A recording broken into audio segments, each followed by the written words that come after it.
महाराष्ट्र के पूर्व गृह मंत्री और कांग्रेस नेता अनिल देशमुख ने भाजपा पर गंभीर आरोप लगाते हुए कहा कि भाजपा अजित पवार गुट के लोगों पर उनके ही अपनी पार्टी के लोगों से आरोप लगवाने की साजिश रच रही है। उन्होंने इसे भाजपा का षड्यंत्र करार दिया और कहा कि यह कार्यवाही सीआईडी जांच के तहत होनी चाहिए ताकि पूरी स्थिति स्पष्ट हो सके।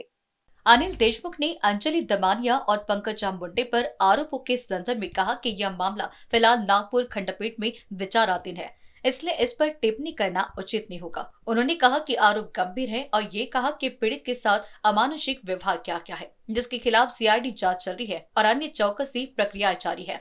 उन्होंने सरकार से इस मामले में उचित कदम उठाने की अपील की है। बीडच्या प्रकरणामध्ये आम्ही अनेकदा बोललोय की ज्या पद्धतीनं संतोष देशमुख याला अमानुष पद्धतीनं त्याला मारण्यात आलं, त्याची हत्या झाली, त्याच्यामध्ये जो कोणी दोषी असेल त्याच्यावर कारवाई झाली पाहिजे ही आमची भूमिका आहे आणि त्या पद्धतीनं राज्य शासनाने पावलं उचलावी। कसं आहे तिथे आता सीआयडी इन्क्वायरी करते आहे, एसआयटी बसवली आहे, ज्युडिशियल कमिशन इन्क्वायरी करते आहे। याचे लवकरात लवकर रिपोर्ट समोर आले पाहिजे, त्याच्यामुळे सत्यता माहीत पडेल काय। सीआयडी की इन्क्वायरी करून किंवा एसआयटी बसून त्यांनी चौकशी करून त्यांनी जर अहवाल दिला किंवा ज्युडिशियल कमिशनचा अहवाल लवकरात लवकर आला तर सर्व ज्या काही गोष्टी घडल्या त्या पुढे येतील आणि त्या पद्धतीनं जो कोणी दोषी असेल त्यावर कारवाई व्हायला पाहिजे। देशमुख ने आगे कहा कि यह संदेह जताना बिल्कुल स्वाभाविक है कि क्या भाजपा ही अजित पवार गुट के लोगों पर आरोप लगाने का षड्यंत्र रची है। उन्होंने कहा कि अगर सीआईडी जल्द से जल्द अपनी रिपोर्ट देती है तो यह स्पष्ट हो जाएगा कि इस मामले में असलियत क्या है। हाँ, असं दिसतं असं की हे षडयंत्र भारतीय जनता पार्टीच्या माध्यमातून तर चालू नाही का, एका पक्षाच्या एका अजितदादाच्या पक्षाच्या नेत्याच्या विरुद्ध आपल्याच माणसाला आरोप करायला लावायचे, असू शकतं याच्यावरती। आता त्यांचं इंटरनल पॉलिटिक्स आहे, काय कोणाला मुख्यमंत्री व्हायचं आहे, कोणाला उपमुख्यमंत्री व्हायचं आहे, कोणाला मंत्री व्हायचं आहे। पण ज्या पद्धतीच्या घटना तिथे घडल्या त्याची लवकरात लवकर चौकशी झाली पाहिजे आणि जो कोणी दोषी असेल त्याच्यावर कारवाई झाली पाहिजे। आतापर्यंत जे दादा पाहायला मिळायचे ते नवीन सरकारमध्ये पाहायला मिळत नाही, याचे फार पूर्णही टाळतात किंवा जे अग्रेसिव्ह होता तो कुठेतरी दबला आहे का त्यांच्या मंत्र्यांवर टार्गेट केला? नाही, हे जे प्रकरण जर फास्ट ट्रॅकवर करून हे जर याची चौकशी करून लवकरात लवकर।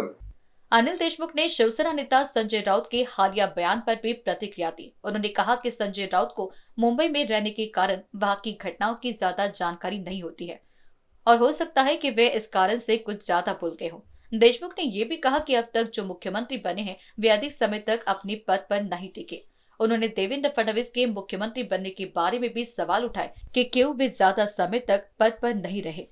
आता संजय राऊतांची माहिती त्यांना मुंबईमध्ये असल्यामुळे त्यांना जास्ती माहिती आहे त्याची आणि ज्या संदर्भात ते बोलले तर त्यांना जास्ती माहिती असल्यामुळे बहुतेक बोलले असेल। आणि खरी गोष्ट आहे की आतापर्यंत जो कोणी मुख्यमंत्री आहे तो वर्षा बंगल्यावरच राहिला जातो। देशमुख ने सोलापुर में छत्रपति शिवाजी महाराज के बारे में दिए गए विवादित बयान पर भी तीखा कटाक्ष किया। उन्होंने कहा कि इस प्रकार के बयान शिवाजी महाराज की प्रतिष्ठा को नुकसान पहुंचाने का काम करते हैं। साथ ही बीड़ प्रकरण में भी उन्होंने मांग की कि दोषियों के खिलाफ तुरंत कार्रवाई हो और रिपोर्ट जल्द सार्वजनिक की जाए। आणि अशा पद्धतीनं छत्रपती शिवाजी महाराजांवर वक्तव्य करून त्यांची उंची कमी करण्याचं काम राहुल सोलापूरकर सारखी मंडळी करतात, त्याचा मी निषेध करतो। आणि अशा पद्धतीनं वक्तव्य कोणतीही माहिती नसताना, कोणत्या प्रकारचा इतिहास माहिती नसताना करू नये, अशा प्रकारे सुद्धा त्याला विनंती करतो। राहुल गांधी के संसद में दिए गए भाषण पर अनिल देशमुख ने कहा कि उन्होंने कहा था कि लोकसभा चुनाव में भाजपा ने पार्टी के मित्र दलों की मदद से वोटों में इजाफा किया है। उन्होंने ये भी कहा कि 2019 से 2024 तक अगर वोटों में इतनी तेजी से बढ़ोतरी हुई तो यह एक आश्चर्यजनक तथ्य है, खासकर जब मोदी लहर के बावजूद 122 भाजपा उम्मीदवार ही जीत कर आए थे। देशमुख ने ईवीएम घोटाले की ओर भी इशारा करते हुए चुनाव आयोग से इस पर पूरी जानकारी देने की मांग की।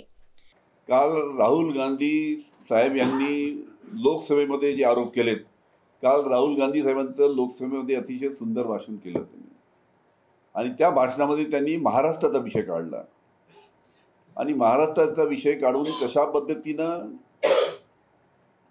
2019 ची लोकसभा ते 2024 ची लोकसभा म्हणजे 5 वर्षामध्ये किती मतदान वाढलं, अंदाजे 7 लाख आणि 2000 च्या लोकसभेपासून तर 2024 च्या विधानसभेपर्यंत 4 महिन्यामध्ये किती मतदान वाढलं?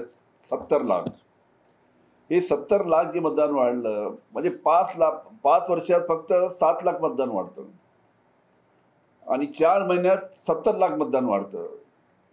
त्याच्यामुळे त्यांनी संशय व्यक्त केला की याच्यामध्ये हे मतदान, या मतदानाच्या भरोश्यावरच सध्या महाराष्ट्रामध्ये जे भारतीय जनता पार्टी त्यांच्या मित्र लोकांचं जे सरकार आहे, हे फक्त हे 70 लाख म्हणजे मतदान जे जास्तीचं वाढवून करण्यात आलं आणि जशा पद्धतीनं ईव्हीएमचे घोटाळे झाले त्याच्या माध्यमातून सध्या महाराष्ट्रामध्ये हे भारतीय जनता पार्टीचं सरकार आहे.